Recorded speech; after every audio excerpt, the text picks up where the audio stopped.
you guys. Appreciate it. Cameron, you do a great job in the liner notes of the soundtrack describing the story of how you guys first teamed up. I think many of us are familiar with the music of this guy and certainly familiar with your films. It started with Vanilla Sky when you used Sigur Rós songs in that film. Cameron, pick up the story from there about how Jonsi's music came to be featured in the film. Well, I fell in love with Jonsi's music very early on, and so I came knocking around the time of Vanilla Sky to use some of the songs in the movie. But the dream was on this one because his music was sort of so much a part of the beating heart of We Bought a Zoo from the very beginning. The idea was, well, we played a lot of the stuff while we were making the movie, and it really kind of got under the skin of the actors in a very creative way. And I thought, you know what, if the timing was right, and Jonsi was open to it, how great if he would compose the score. Because I don't think he'd done it before. So on the last day of filming, having found that the music was such a big part of the movie, I wrote it and asked him if he'd think about it. Wasn't this, I thought for me the story was a little bit different. Because I was home in Iceland, in Reykjavik, watching a TV on a Friday night, and Almost Famous came on TV. Really good movie. And I wrote Cameron like, oh, I really like this movie, it's so fun.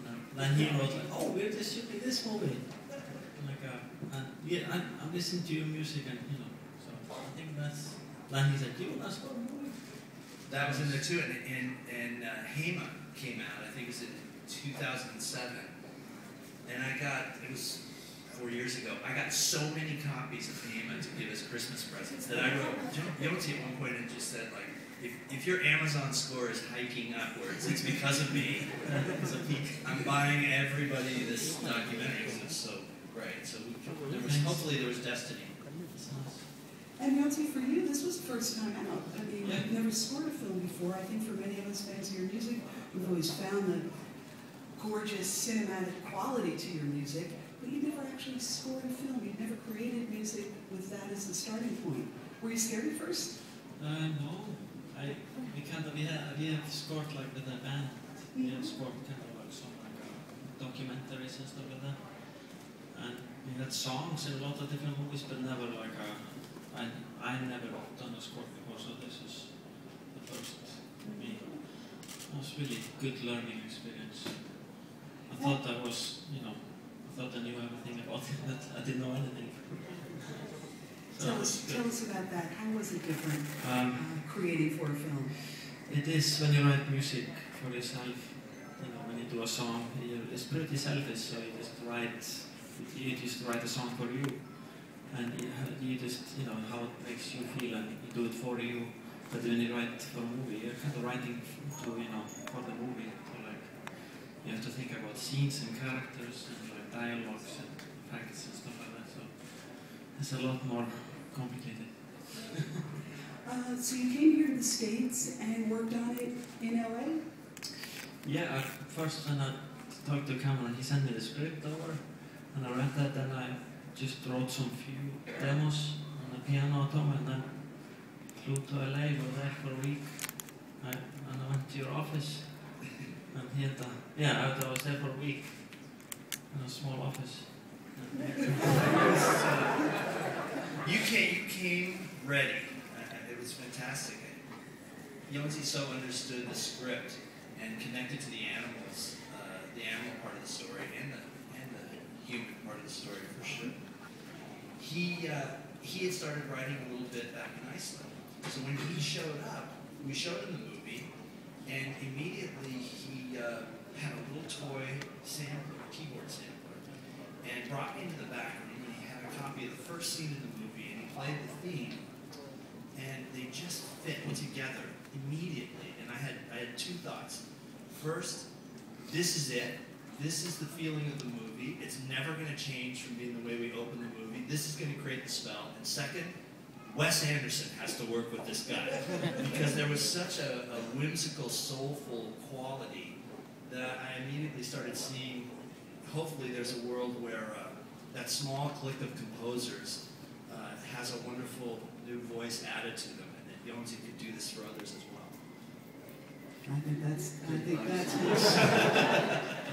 We wanted to make it a totally non-Hollywood experience too, because we were all such big fans of his, that we wanted to kind of have a creative bubble where he could compose and be a part of the editing and the cuts and the characters and everything, so that it never felt like a job for hire. We wanted to kind of bring him on as a collaborator, and it just was such a wonderful experience.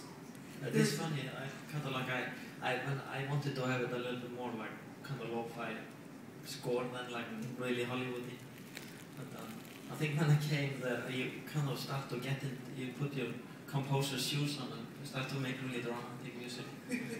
But then you like told me it's too dramatic, so just have to scale it back. There's one song on the soundtrack called Gathering Stories, which I think for Cameron represents for you a first. We're talking about it being the first time you scored a film. Is it your first songwriting co-write? Yes, I think it's basically Jonsi allowing me to be present while he was writing. I wanted to kind of tell him a little bit of the themes of the movie. Basically, I got to watch up close while he wrote the song.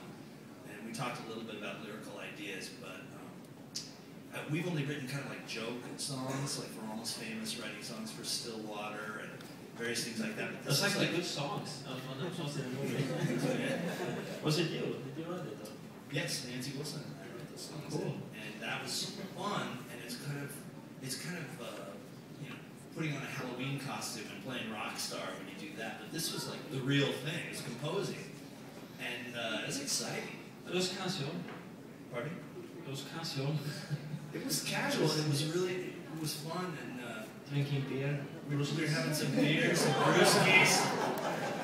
There's not really Catching a vibe in the air. There was not really rock and roll because the beer were gluten free. That's right. Gluten-free beer. See, I was in your world, baby. But then I heard a few days later that you sent me a mail that you have brought, they went to Hopeless and got strawberry gluten free. That's true. That's really gay. See? Changed all of us in some small or large way. He wrote that song at a little kind of, beat up picnic table in my backyard, and as soon as he finished writing the song, I thought, now I can never get rid of this picnic table. It's Jonsi's table. So, I love it. And for you, I imagine you wrote these songs faster than you have. It sounds like it was a faster process. No, I think just you have less time. I always work fast, but you just more time to drink coffee and do not slack around. You just have to work. But when you're in LA, you just have to work. So. Yeah. The film is a beautiful story. I'm sure many of you know it's based on a true story, and it is just so well acted by Matt Damon and Scarlett Johansson, and the script is wonderful. And it's a very emotional film, and I think the music really becomes one of the emotional characters in the movie. Would you agree that that's the case? Definitely. Mm-hmm. Definitely. It was something that Matt Damon definitely was connected to the point where he would ask to hear Sinking Friendships or different things from Jonsi's Go album. And it was kind of an emotional partner for Matt, because he's done a lot of movies with a lot of different directors, but I don't think he'd ever really had music as part of his acting experience. So we would literally play it while the film was rolling on some of these scenes. And particularly there's a scene where he is avoiding the memory of his lost wife, and then decides to go into the iPhoto file and really relive that life. And as we were filming it, I played Sinking Friendships, and it started to overtake Matt a little bit. He said, hold off and wait till you're a little, we're almost done with this, because next time I hear this song, the floodgates are going to open. I can feel it. So we filmed a little bit more, and then I realized it was time to play Sinking Friendships, and Matt just started weeping. And it was that kind of thing where everyone in the crew is just watching, and you don't know if it's going to end up in the movie and be anything like that moment, but to watch it up close, where the song was kind of handmade to this really emotional moment, was striking. And it turned out that was the one thing about the movie as we finished it that never changed.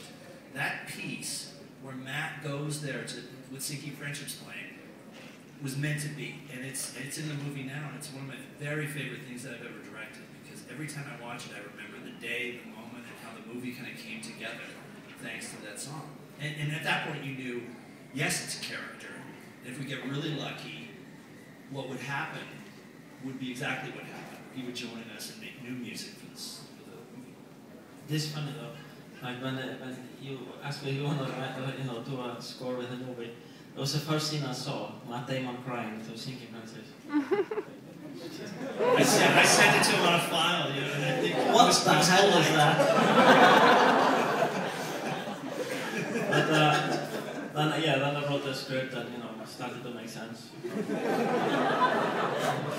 hour and a half of people just weeping to my music. Okay, I'll fly there and see what more they have. Yeah, and I was curious to see if there was like real tears or actors injected with like fake tears. But it's real. It was real. We're also taking questions on Twitter. So for those listening right now, it's #WeBoughtAZoo. And we've got some questions coming in. Are you guys up for some of these questions from some peoples? Maybe. All right, Jonsi, this first one is for you. From Reno, Dakota. If you get nominated for an Academy Award, will you do your best to top Bjork's 2001 outfit? Nice. Sorry?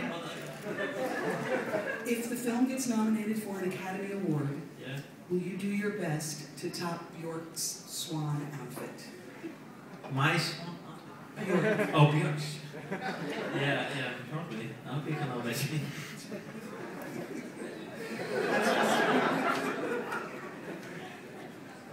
Here's another one. I don't know what to say. This one is also for you, Jonsi. Will you play live some of the new songs if you do a solo tour? Some of these new songs that are featured on the soundtrack?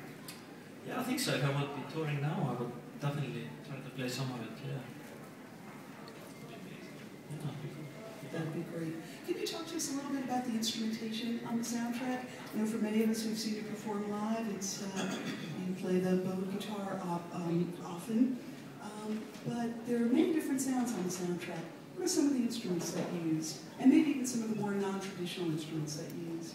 I think when I started writing the songs, I started writing it on like this piano, and then I think I really wanted to incorporate like a tape recorder, like a kind of this lo-fi, tape sound.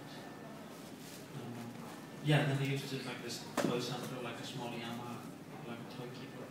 And that also gives nice lo-fi sound. And then also Nico Muli, composer, he came and helped us like arrange all the songs to for orchestra and stuff like that. So that was exciting. And where did you do the recording? Where did you make the record? We did it in LA and in Iceland also. A lot in Iceland actually. Basic tracks, a lot of stuff.